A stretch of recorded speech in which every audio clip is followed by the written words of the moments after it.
Gloria al Señor. Así como está de pie, si gusta leemos la lectura que está allí y inicia en 1 Corintios capítulo 5 versículo 6. Gloria al Señor. ¿Lo tienen, hermanos? Leemos honrando al Padre, al Hijo y al Espíritu Santo de Dios. 1 Corintios capítulo 5 versículo 6.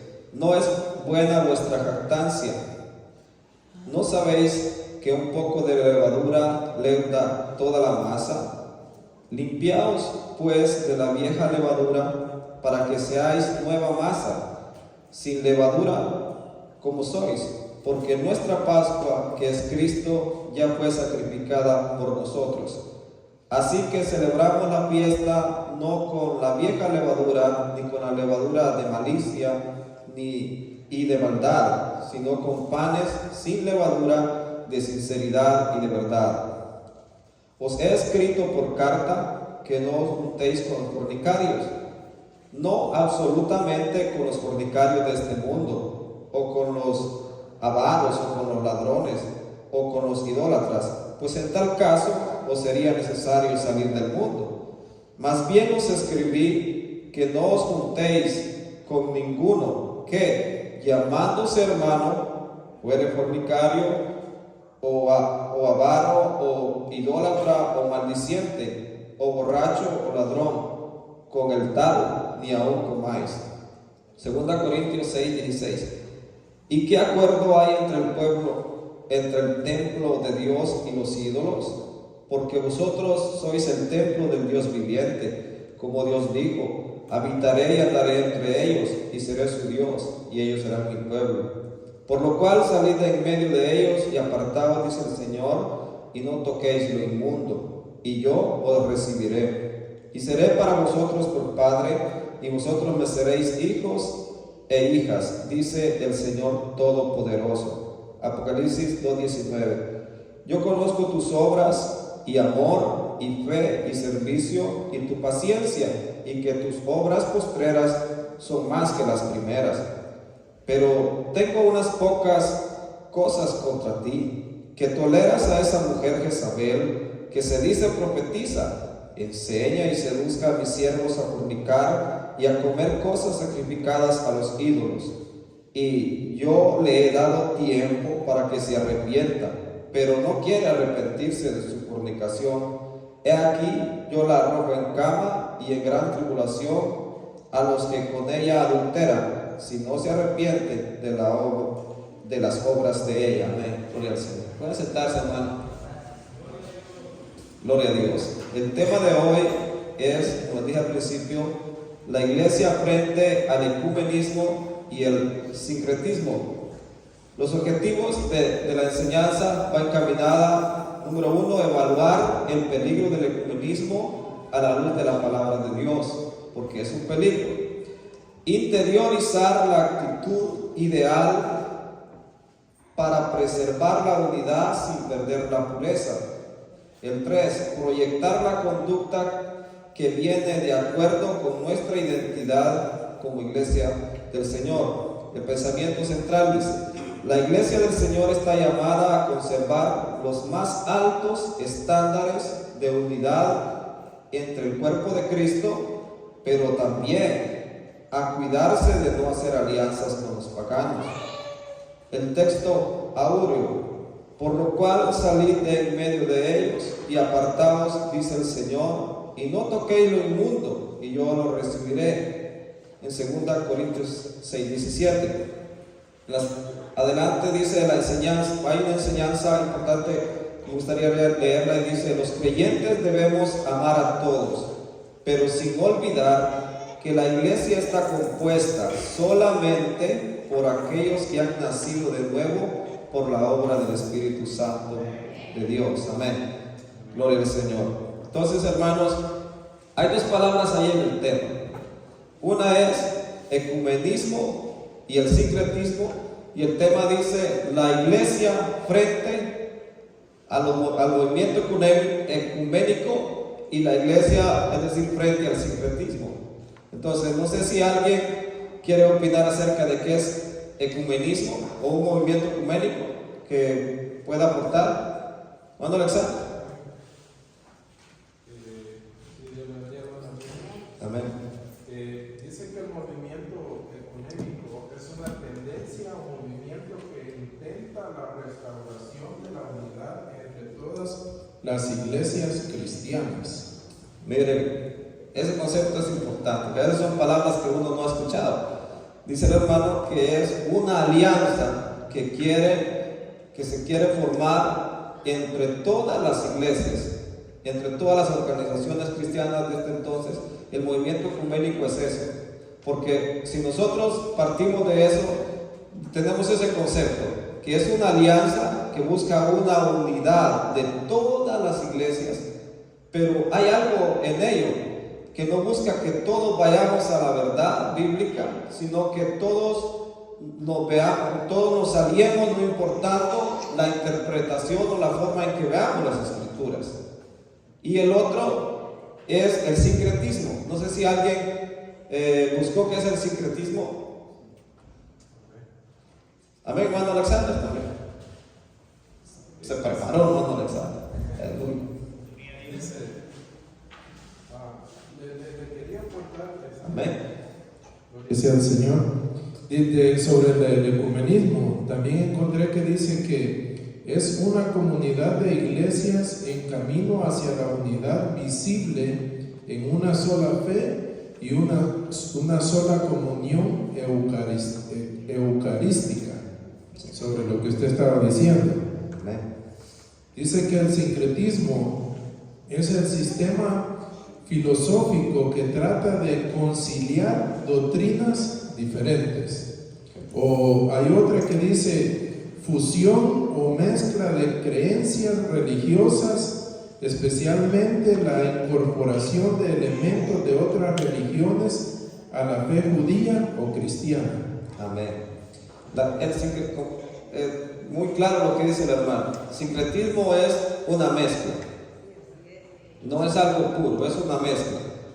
Entonces, nosotros a través de las escrituras y al conocer de otras organizaciones religiosas y de principios y formas de creer de algunas iglesias, nosotros podemos ver y conocemos que algunas de las prácticas que algunas iglesias tienen no provienen del origen bíblico ni vienen del origen de Dios, sino que algunas vienen traídas del paganismo, que se introdujeron a la iglesia como prácticas, pero que realmente venían de tradiciones del mundo. Entonces, la iglesia del Señor tenemos algo a lo que nos enfrentamos, que es a esto, al movimiento ecuménico y al sincretismo. Ahora bien, cada uno de nosotros, yo sé que conocemos que toda aquella persona, cuando nosotros encontramos a una persona que nos dice yo soy cristiano o voy a tal iglesia, sabemos que algunos tienen diferentes formas de creer y algunos pues se marcan más las diferencias. Entonces yo les voy a pedir que en un minuto algunos me colaboren con algunas dos o alguna forma de creer diferente que vean algunas iglesias. Vamos a pedirle a nuestro hermano Danilo que nos mencione algunas formas que los católicos tienen, la iglesia católica romana, que nosotros no creemos y que no practicamos. Hermana Yulma, tal vez me apoya. Usted conoció la iglesia adventista, algo que ellos crean que nosotros no practicamos. Hermano pastor, tal vez me ayuda con los testigos de Jehová, que son otros un poco conocidos, que también tienen alguna forma que ellos creen. Y hermano Marvin, no sé si usted me podría apoyar con los que no son pentecostales, cuáles son sus argumentos para, por ejemplo, no creer en el bautismo del Espíritu Santo, cosas así. Entonces, solo un dato no muy extenso que ustedes puedan colaborar. Hermano Danilo. Amén. Amén. Sí, pienso que en los ídolos, nosotros no creemos en ídolos, imágenes. Es un punto de vista. Sí, amén. Y muy marcada la diferencia, porque y la Biblia, pues Dios siempre prohibió gracias, hermano Daniel. Entonces la Biblia siempre prohibió acerca de que se hiciera una imagen de Dios, pero vemos nosotros en la religión tradicional que tienen imágenes de todos los apóstoles, imágenes de la Madre del Señor, imágenes de Jesús, y eso marca la diferencia. Hermana Yul. Amén. En lo que yo pude ver de donde yo soy es que los adventistas son como casi como los judíos en algunos aspectos, pero por lo menos ellos el sábado es como un día santo, Sí. pero es el único día en el que se ve que son cristianos. Eso es lo que yo pude ver en el lugar donde ella está. Amén, gracias hermana Yul. Yo sabía porque donde ella es hay una iglesia adventista ahí. Gracias hermana Yul. Y realmente, como dice ella, solamente guardan el sábado, pero solamente ese día son como cristianos. Pero cuando uno interactúa con y conoce la doctrina de los adventistas, por ejemplo, ellos aunque guardan el sábado, pero tienen otras creencias. Ellos no creen que hay un infierno, no hay condenación. Ellos, por ejemplo, tienen a Ellen White, que es una de las fundadoras, como solamente a través de ella pueden interpretar las escrituras. Y tienen algunos errores doctrinales que realmente nunca es recomendable que una persona cristiana asista a una iglesia como la de ellos. Aquí, nuestro pastor, con los testigos de Jehová. Gloria a Dios. Dios les bendiga, hermanos. Dios bendiga a nuestro hermano Mini.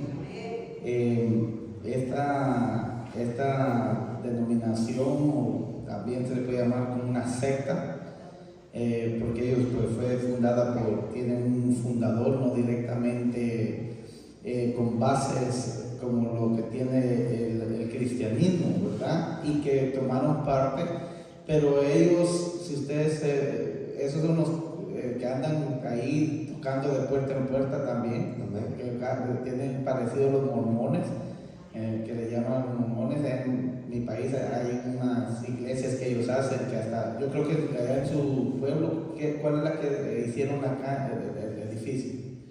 Que está, ¿son mormones o testigos de Jehová, que me enseñó la vez pasada usted? No, ellos son como neopentecostales, pero no son. Pero sí hay cerca mormones también. Y los testigos de Jehová, ustedes ven, tienen hasta unas revistas. Ellos usan mucho lo que es la revista. E incluso donde nosotros vivimos, ahí en Ringwood se llama, ahí está la sede de ellos. Ahí está la sede. Es un edificio enorme. Ahí está el centro de operaciones de ellos, donde hacen toda la imprenta de este material que ellos usan. Incluso ahí en software hay unas personas que se ponen ya avanzadas, ¿verdad? Tienen su exhibidor de sus revistas ahí, están en una esquina y están evangelizando ahí de la manera en que ellos lo hacen. Sí. Y en base a lo que ellos tienen, que el reino de Dios ya está aquí, digamos, ellos no creen en lo de cuando usted le dice que hay que orar antes de meditar en la escritura, no lo aceptan mucho, y de pedir la guía del Espíritu Santo no lo aceptan mucho ellos. Tienen esa en la que ellos quieren dar a conocer que el reino, ellos llaman el kingdom, el reino de Dios ya está establecido, y lo tratan de dejarle saber a ustedes que no va a haber arrebatamiento, no creen en todo el arrebatamiento. Hablan algo relacionado a lo del Apocalipsis, en lo que es lo de porvenir, pero ellos no lo interpretan a la manera como la Biblia lo deja saber, que eso son acontecimientos del porvenir, y ellos lo que tratan es de enseñar. La enseñanza de ellos es cuando uno ve, ellos empiezan con lo de la familia, empiezan con la amistad, empiezan con relaciones entre la sociedad, pero no enfocan en lo que es que hubo un Salvador.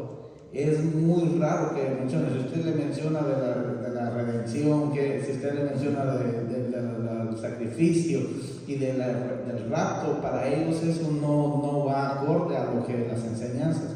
¿Sí? Y ellos tienen mucho material. Ellos, ahí en la casa vino a tocar la puerta. Una vez lo recibí así afuera, estuve platicando con él. Son personas muy educadas. Estas personas sí son muy educadas, tocan la puerta, saludan, hablan muchos idiomas que debemos de aprender parte de algo bueno que ellos hacen, ¿verdad? Pero ellos se enfocan en lo acá terrenal, digamos, en el reino terrenal, no en lo que el reino que Cristo vino a dar, que el reino de los cielos. Amén. Amén. Gracias, pastor. En muchas de esas religiones niegan la existencia de la condenación. Y por ejemplo, otros niegan que Jesús es Dios, solamente dicen que Jesús fue como un ángel. Y el asunto del peligro de las religiones que enseñan de que no hay una condenación, pues si no hay una condenación, yo sé que nosotros no estamos aquí sirviendo a Dios porque tenemos miedo de ir al infierno, pero cuando las religiones enseñan de que no hay un infierno, entonces le dan libertad a las personas a que hagan lo que quieran, que al final solo van a desaparecer. Siempre es un apoyo a que las personas continúen en pecado, porque la opción es, el día que muera, solamente seré borrado la existencia, puedo hacer lo que se me antoje. Y entonces eso va en contra de todo lo que las escrituras enseñan, de que nosotros tenemos que dar cuenta. Entonces vemos nosotros que vivimos en un mundo, hermanos, que porque nos digan a nosotros que alguien es cristiano, que porque nos digan a nosotros que todos somos lo mismo, hay una diferencia. Cuando Jesús llegaron y le dijeron a los discípulos, Señor, había unos que en tu nombre, y Él les dijeron a ellos, les mandamos que callasen. Él les dijo, no, el que no es contra mí es conmigo. Entonces Jesús les dijo que no estaba bien. Pero hay otra diferencia. Por ejemplo, hay una carta de Juan que dice, si alguno viene a vosotros, dice, y no trae esta enseñanza que habéis recibido, no le recibáis, dice, ni le digáis bienvenido, porque el que le dice bienvenido, dice, participa de sus malas obras. También hay una parte en Efesios que dice, no participéis de las obras infructuosas de las tinieblas, sino más bien reprenderlas. Entonces nosotros como cristianos tenemos que comprender eso, que hay algunos pasajes de la escritura no lo podemos aplicar a todo, porque yo he encontrado personas así confundidas que de repente dicen, bueno, es que Dios nos llama a ser uno, a la unidad de la iglesia, a que la iglesia debe ser una y todo eso, pero realmente viendo, la Biblia también nos advierte acerca de la apostasía, la Biblia también nos advierte acerca de los que enseñan falsas doctrinas, la Biblia también nos enseña a nosotros de que no tenemos que tener comunión con los que se apartaron de la verdad. Entonces todo ese cuidado nosotros tenemos que tener. La introducción nos habla, nos dice, llama a este movimiento ecuménico y al sincretismo como una amenaza algo que amenaza la identidad de la iglesia. ¿Qué es identidad, hermana Mariela? Cuando nosotros hablamos de identidad, hermana Mariela, ¿qué entiende usted por identidad? Amén, gloria a Dios. Es que nosotros somos nuestra identidad, que no va a ser definida por nadie más, sino que todo lo que nuestros principios, todo lo que nosotros hemos sido enseñados y quienes nosotros somos en Dios, estamos definidos en quién nosotros somos y no hay quien nos aparte de ello. Amén, gracias. Y eso es un concepto importante, quién realmente nosotros somos. A través de las escrituras nosotros comprendemos cuál es la verdadera identidad de la iglesia. No es lo que los hombres piensen, sino que lo que la escritura a nosotros nos enseña de cómo debe de conducirse la iglesia del Señor. Yo tuve un amigo que tuvo un tiempo perseverando en el evangelio y siempre que hablábamos temas de enseñanza, de cómo debe comportarse, él decía, es que yo pienso que debe ser así, pero esto no se trata de lo que yo piense, cómo yo considero que debe ser, sino cómo las escrituras nosotros nos enseñan que debe ser la iglesia, y eso es parte de la identidad de la iglesia de Cristo. Entonces la iglesia de Cristo se ve amenazada. Hay un dicho que he escuchado en ocasiones que dicen que a veces la iglesia, en vez de ganar al mundo, convertir a la iglesia, el mundo ha logrado infiltrarse en la iglesia y convertirlo. En la introducción nos hablaba de un hecho en la historia, que fue el hecho en que la iglesia, dice, como en el tiempo de Constantino.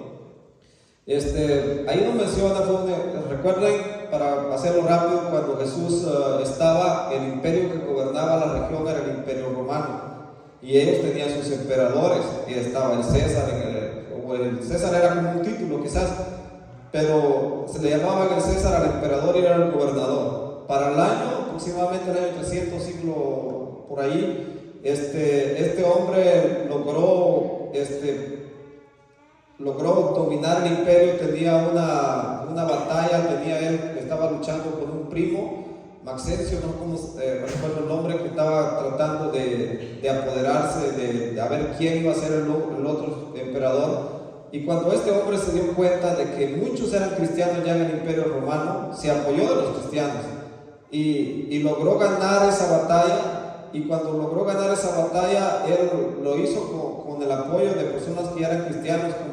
Entonces él vino y con el tiempo llegó a hacer que el cristianismo fuera como la religión oficial de todo el imperio romano. Luego, al morir él, un descendiente de él, no recuerdo que era como un nieto, él viene y hace que el cristianismo ya fuera una obligación en todo el imperio romano. Y entonces aquellos hombres de Dios, que hubo una época en la iglesia primitiva, luego los apóstoles, que ni siquiera tenían templo. Los cristianos estaban en las cavernas, ¿cómo le llamaban? Donde estaban las catacumbas, que estaban debajo de las ciudades, ellos escondidos, porque había persecución, porque ellos predicaban a otro rey, Jesús, y no se oponían a la adoración del emperador. Entonces, durante mucho tiempo no tenían templo, pero cuando Constantino se dio cuenta de esto y que era una buena estrategia política para ganar influencia, vino y logró, llegaron ellos al momento en que les dieron templo, en que a los mismos ancianos de las iglesias les empezaron a dar un sueldo. Mucha gente entró a las iglesias con el tal de tener una influencia política con el emperador. Y entonces aquellos hombres de Dios que un día fueron perseguidos, que un día padecieron persecución, ahora eran personas asalariadas, ahora eran personas con influencias políticas, y la gente llegaba buscando ser un ministro o un anciano de la iglesia con tal de tener un beneficio del emperador. Y eso logró corromper. Luego, pues hay muchos datos de que, por ejemplo, en el imperio algunos usaron el nombre del cristianismo para ir y convertir a los musulmanes y a otros pueblos. Y hubo como persecuciones contra otro tipo de creencias, y eso hizo una época que en esa época se introdujeron a la iglesia católica algunas prácticas del paganismo que se conservan hasta ahora y que no tienen un origen bíblico. Y todo eso, por ejemplo, cuando ustedes ven el origen de la Navidad, es uno de los ejemplos más claros que tenemos. La Navidad no tiene, en la práctica, la Navidad del 25 de diciembre no tiene un origen en las Sagradas Escrituras.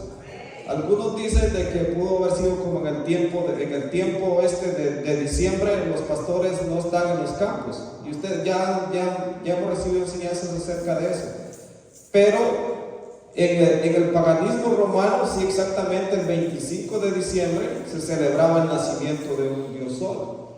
Y ese dios sol, en la adoración del paganismo, tenía a una madre que era la diosa madre y a un niño indefenso que era el niño Dios. Y vino el catolicismo, entonces vino con tal de solamente convertir a las personas al cristianismo para buscar alianzas, para someterlos al imperio romano mezclado ya con el cristianismo. Vino y solo le dijo, bueno, aquí Afrodita o Astarte, como en diferentes religiones se le llama diferente, ahora es María y el niño es Jesús. Y la gente dijo, sí, está bien, y siguieron practicando el mismo 25 de diciembre, porque empezaba como a alargarse, como ahorita que comienza el verano y los días son más largos. Para la gente antigua significaba eso de que los días ya había salido el invierno y venía la productividad y todo eso venía mezclado con el paganismo. Entonces vienen, y eso nosotros no lo encontramos, el 25 de diciembre nosotros no lo encontramos como un origen cristiano, pero lo encontramos en el paganismo.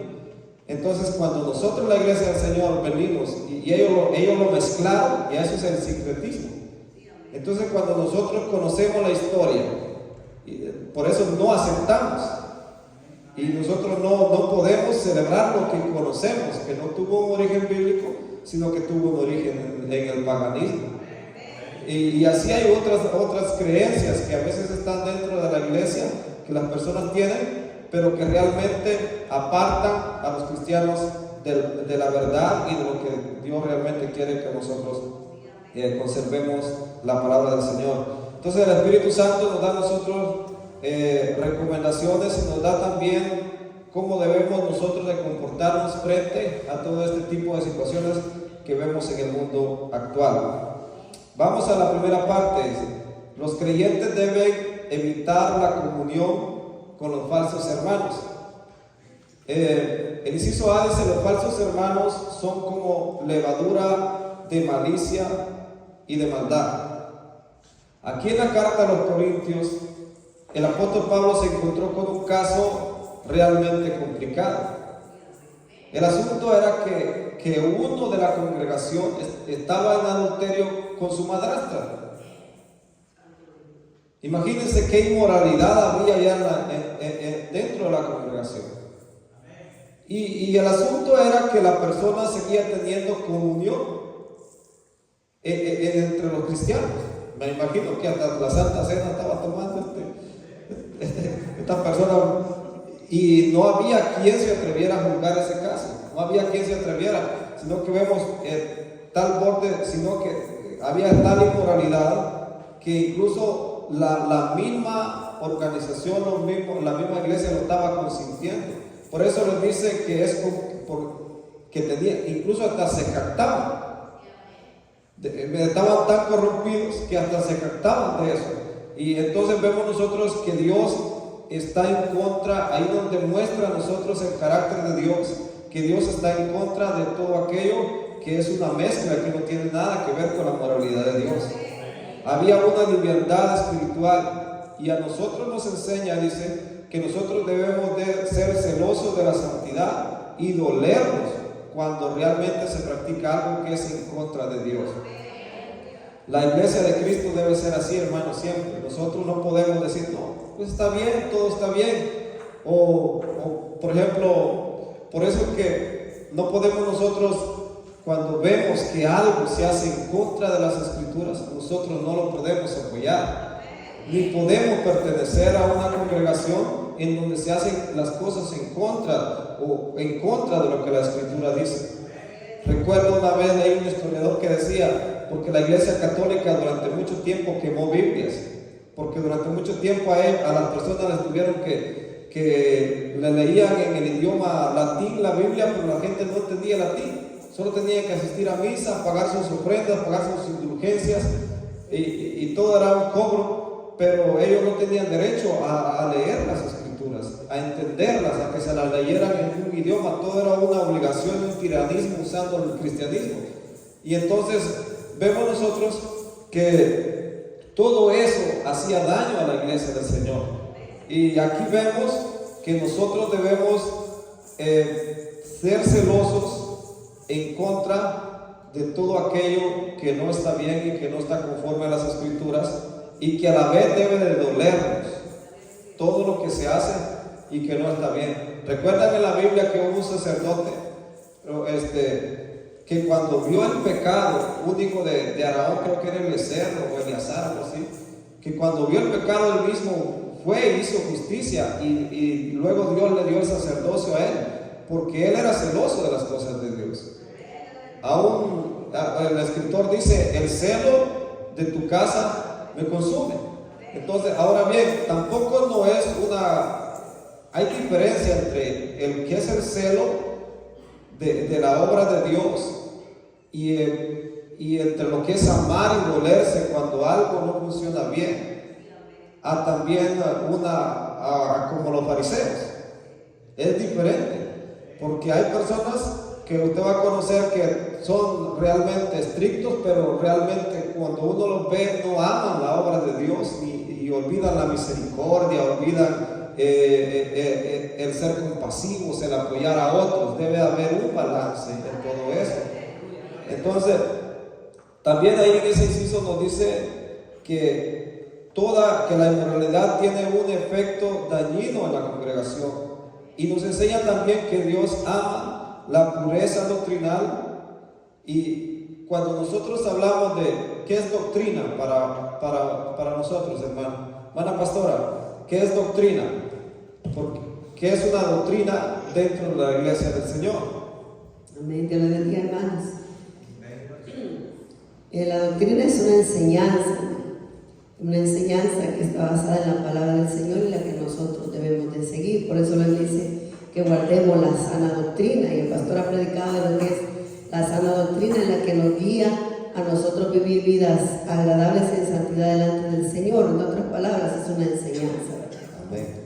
Entonces nosotros y cada iglesia tiene, gracias pastor, cada iglesia tiene un conjunto de enseñanzas que nosotros encontramos en la Escritura, y que todo eso debe de ser puro, como Dios nos los enseña. No debe de tener ninguna que venga enseñanza de otro lugar, ni de otro origen, sino únicamente el origen bíblico. Por ejemplo, si vamos nosotros a en los católicos, cuando usan el rosario, le llaman, y están cada vez que hacen el Ave María, pasan una de esas chibolitas que tienen para contar, y ellos lo hacen. Pero ¿qué enseñó Jesús? Cuando oré, dijo, no uséis vanas repeticiones, porque piensan que por su palabra ellos serán escuchados. Entonces vemos nosotros, ahí hay una pureza doctrinal. No hay una pureza doctrinal. En cambio, en ciertas culturas paganas de la India, habían prácticas así. Por ejemplo, nosotros la iglesia cristiana no creemos, por ejemplo, dice el apóstol Pablo, enseña que no se adorne nadie con oro ni con plata. Y en el Antiguo Testamento enseña de que Dios está en contra de la laceración del cuerpo. Dios está en contra de dañarnos el cuerpo. Entonces, pero en el ritualismo del paganismo nosotros encontramos que cada vez que adoraban a un Dios, la gente se colocaba argollas por todos lados como para sacrificar y marcar su cuerpo. Elías solo clamó y dijo, ¿cómo dijo? Jehová respóndeme, Jehová respóndeme. Mientras que los otros se sajaban, se hacían esto, se hacían lo otro. Incluso a los israelitas más adelante Dios les habla de que el cilicio y que la circuncisión sea del corazón, y no necesitamos sacrificios ni penitencias humanas. Pero todo eso viene, los aretes y todo eso, que las personas se laceran el cuerpo, el uso de tatuajes, todo eso, no viene de un origen bíblico, sino viene de un origen pagano. Pero ¿a cuántos pastores ustedes van a escuchar ahora que dicen, no, hermano, no es pecado que usen un arete, no es pecado que usen esto, lo otro, pero ¿hay pureza doctrinal?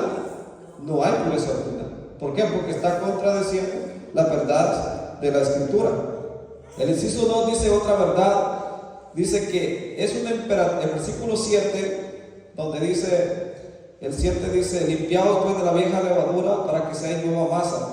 Dice que es un imperativo para dejar el ecumenismo y el sincretismo religioso. ¿Qué entiende por un imperativo, hermano Alexander? ¿Qué entiende por un imperativo? ¿Qué entiende? Dice la palabra imperativo. Solo la palabra imperativo. ¿Qué entiende usted por la palabra imperativo? Ese sería como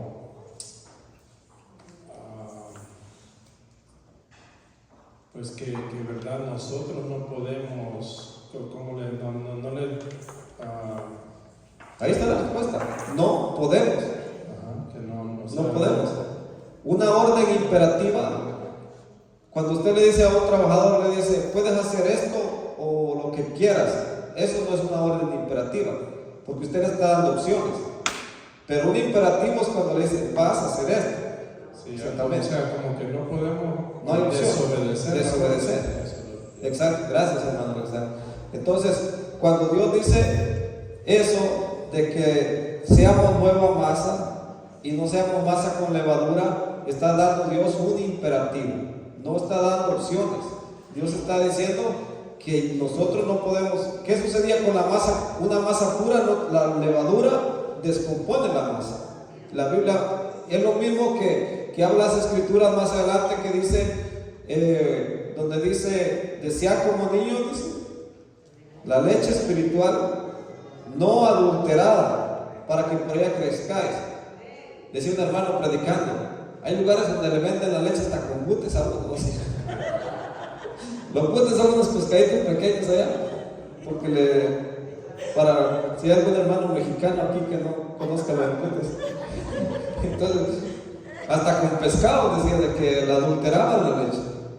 Entonces nosotros, eso es parte de lo que es Dios está en contra de para entenderlo nosotros así, de nada mezclado. Cuando ustedes saben que algo es puro, no tiene que tener la mezcla de nada, y Dios está en contra de lo que tiene que ver con lo del mundo. Entonces Dios nos manda, dice ahí el número, el 2 del inciso A, el verdadero, que debemos nosotros de desechar todo aquello que no venga de las Escrituras y que no venga del origen de Dios. Pastor.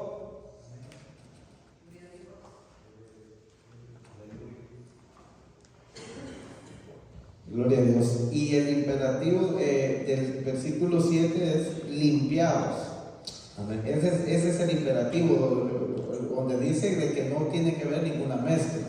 Amén. Me recuerdo ahorita que estaba mencionando la palabra, el semestre pasado se dio una clase donde se mencionaba que íbamos buscando con los hermanos los imperativos. Es el que no se debe de hacer, el que le indica a uno. Hay un indicativo donde le dice qué es lo que puede o no puede hacer. Y aquí le dice limpiados, quiere decir no puede estar medio sucio o queriéndose ensuciar, hay que estar limpio. Ese es el imperativo del versículo 7. Gracias, hermano. Amén, gracias, pastor. La opción nos manda Dios a que nos limpiemos. A un Apocalipsis, como dice, que te limpies más. Entonces, dice ahí también algo que subrayé ahí, no lo leo todo porque no nos va a alcanzar el tiempo. El verdadero evangelio es puro en su doctrina y en su vida ética. Entonces, por ejemplo, a mí me ha gustado eso, de leer la doctrina, he tenido la oportunidad de leer la doctrina de algunas iglesias, y siempre, cuando voy a un lugar, siempre voy a leer en lo que creo. Cuando vine aquí, yo observé, yo he aprendido mucho, hermanos, no crean, he aprendido mucho de la iglesia, pero ayer que creemos lo mismo. Pero visité otra iglesia que no creía, entonces no creía igual. Entonces uno siempre, hermanos, en las circunstancias de la vida, ustedes, no sé, alguien se vaya a mover de lugar. Cuando se mueva, usted tiene que ver a dónde se va a mover y saber que lo que creen las personas, porque si no tenemos que buscar donde haya una pureza doctrinal, dice, donde no haya, por ejemplo, hay iglesias. En Guatemala hay una iglesia, amigos, que no cree en el bautismo, sino cree que solamente era un ejemplo y que no hay que bautizarse. No cree en el bautismo, mientras que Jesús dijo ir por todo el mundo, predicar el evangelio a todo criatura que creyera y fuera bautizado. Eso es algo que Dios dejó. Entonces, una X para la iglesia donde no se practica el bautismo, no puedo congregarme allá. Hay iglesias que niegan, hermano Marvin, me quedé con tiempo con hermano Marvin, porque él nos va a decir la iglesia de los que contradicen a los pentecostales acerca del Espíritu Santo. Dios me los bendiga, hermanos. Yo dije, si hermanos miren no me dan tiempo, yo voy a levantar la mano. Aleluya, gloria a Dios. Aleluya. Estamos con gozo, ¿verdad, hermanos? Yo le doy gracias al Señor porque encontramos una iglesia pentecostal, la cual yo siempre testifico, ¿verdad? Cuando hay oportunidad de que, como nos crecimos en una iglesia pentecostal, siempre fue nuestro anhelo estar congregados en una iglesia pentecostal. Como decía hermano Herminio, ¿verdad? Hoy en día hay iglesias donde no creen en lo que es la llenura del Espíritu Santo, y usted y yo nos podríamos imaginar, ¿verdad?, cómo es una iglesia donde no se cree en el Espíritu Santo. Si en 2 Corintios 3 dice: porque el Señor es el Espíritu, y cuando dice el Espíritu se refiere al Espíritu Santo, y donde está el Espíritu del Señor, ahí hay libertad, dice la palabra de Dios. Y entonces me recuerdo que, por ejemplo, mi abuelo se creció en una iglesia en Manuel, pero la doctrina es diferente a la nuestra, ¿verdad? Y recuerdo que ahí no se aplaude y se ve muy poco lo que es el mover del Espíritu de